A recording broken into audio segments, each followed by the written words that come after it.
Hi guys, followers, friends, bird lovers. We're Brainy Birds Rescue and Rehabilitation Centre. We're based in Johannesburg in Edenvale. We've got over 300 birds in our sanctuary. 80% of these birds are from abused, abandoned and rescued situations. We need help. We need this kind of environment where we can show people, tell people, educate people about what we do.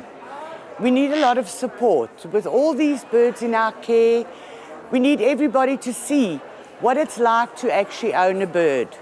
It's a very difficult situation. Having a bird is not for the faint-hearted. Like Holly, for instance.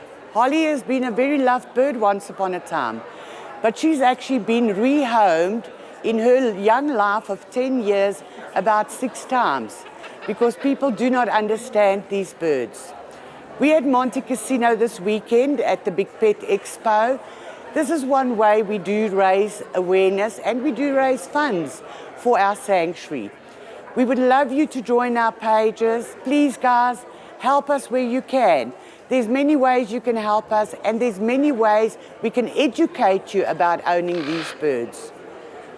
We appreciate all the support we can get, and we love you guys, and please make a plan, come and visit us, come and meet our flock, and if you have parrots, please come and get the right education about owning them. Thank you very much, and we're going to see you the rest of the day.